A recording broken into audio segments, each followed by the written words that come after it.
ಇನ್ನು ಕೂಡಲ ಸಂಗಮ ಪೀಠಾಧ್ಯಕ್ಷ ಸ್ಥಾನದಿಂದ ಬಸವಜಯ ಮೃತ್ಯುಂಜಯ ಶ್ರೀಗಳನ್ನ ಉಚ್ಚಾಟನೆ ಮಾಡಲಾಗಿದೆ. ಟ್ರಸ್ಟ್ ಇಂತಹದೊಂದು ನಿರ್ಧಾರಕ್ಕೆ ಬಂದಿದೆ.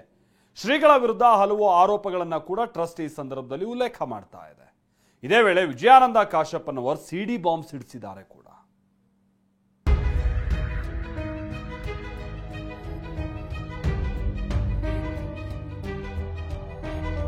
ಪೀಠದಿಂದ ಬಸವಜಯ ಮೃತ್ಯುಂಜಯ ಸ್ವಾಮೀಜಿ ಉಚ್ಚಾಟನೆ. ಬಾಗಲಕೋಟೆ ಜಿಲ್ಲೆ ಹುನಗುಂದ ತಾಲೂಕಿನ ಕೂಡಲ ಸಂಗಮದ ಪಂಚಮಸಾಲಿ ಪೀಠಾಧ್ಯಕ್ಷ ಸ್ಥಾನದಿಂದ ಬಸವಜಯ ಮೃತ್ಯುಂಜಯ ಶ್ರೀಗಳನ್ನ ಉಚ್ಚಾಟನೆ ಮಾಡಲಾಗಿದೆ. ಇವತ್ತು ನಡೆದ ಟ್ರಸ್ಟ್ ಕಾರ್ಯಕಾರಿಣಿ ಸಭೆಯಲ್ಲಿ ಈ ನಿರ್ಧಾರ ಕೈಗೊಳ್ಳಲಾಗಿದೆ.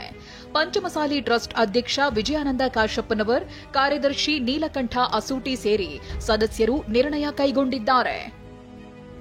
ದಾವಣಗೆರೆ ಹಾಗೂ ಇತರ ಕಡೆ ಸ್ವಾಮೀಜಿ ಆಸ್ತಿ ಮಾಡಿದ್ದಾರೆ ಅಂತ ಟ್ರಸ್ಟ್ ಸದಸ್ಯರು ಆರೋಪಿಸಿದ್ದಾರೆ.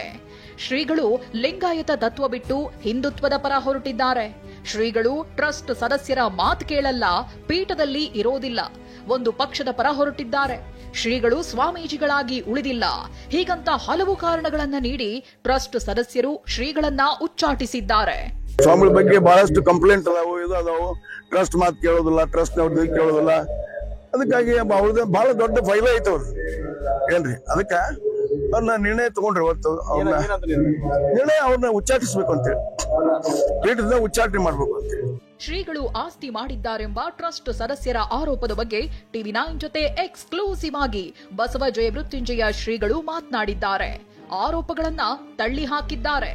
ನಾನು ಇವತ್ತಿನವರೆಗೂ ನನ್ನ ವೈಯಕ್ತಿಕತೆಯಲ್ಲಿ ಭಕ್ತಿ ಕೊಟ್ಟಿರ್ತಕ್ಕಂಥ ದಾನದ ಆಸ್ತಿ, ಅದು ಭಕ್ತಿ ತಾವೇ ಕೊಟ್ಟಿದ್ದು, ಎಲ್ಲಿ ನನ್ನ ವೈಯಕ್ತಿಕತೆಯಲ್ಲಿ ಆಸ್ತಿ ಇಲ್ಲ. ಸತ್ಯಪೂರ್ವವಾಗಿರ್ತಕ್ಕಂಥದ್ದು ಯಾವುದೂ ನೋಟಿಸ್ ಕೊಟ್ಟಿಲ್ಲ. ನನಗೆ ನೋಟಿಸ್ ಕೊಡೋ ಅಧಿಕಾರ ದೇವರಿಗೆ ಕೊಟ್ಟರೆ ಯಾರೂ ಇಲ್ಲ. ಹಿಂದುತ್ವ ಮತ್ತು ಲಿಂಗಾಯತ್ವ ಬೇರೆ ಬೇರೆ ಅಲ್ಲ. ಹಿಂದುತ್ವದವಾಗಿರ್ತಕ್ಕಂಥ ಅಸಮಾನತೆ ನಿವಾರಿಸಿ ಲಿಂಗಾಯತ ಕೊಟ್ಟಿರ್ತಕ್ಕಂಥದ್ದು.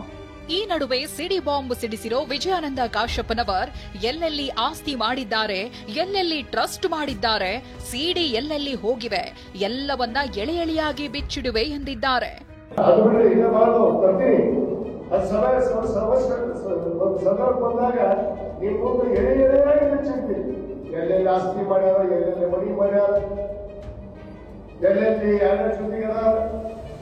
ಎಲ್ಲೆಲ್ಲಿ ಸಿಡಿ ಹೋಗ್ಯಾವ, ಏನು ಹೋಗ್ಯಾವ ಎಲ್ಲ ಕೊಡ್ತೀವಿ ತೋರಿಸ್ತಿದ್ದಾರೆ.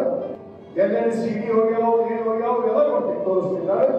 ಶ್ರೀಗಳನ್ನ ಉಚ್ಚಾಟನೆ ಮಾಡಿರೋ ಟ್ರಸ್ಟ್ 2014ರಲ್ಲಿ ನೋಟಿಸ್ ಕೊಟ್ಟಿದ್ದೆವು ಅಂತಿದ್ದಾರೆ. ಶ್ರೀಗಳು ನನಗೆ ಯಾವುದೇ ಉಚ್ಚಾಟನೆ ನೋಟಿಸ್ ಬಂದಿಲ್ಲ ಅಂತಿದ್ದಾರೆ. ಇದು ಯಾವ ದಿಕ್ಕಿಗೆ ಹೋಗುತ್ತೋ ಕಾದು ನೋಡಬೇಕು. ರವಿ ಮೂಕಿ, ಟಿವಿ9 ಬಾಗಲಕೋಟೆ.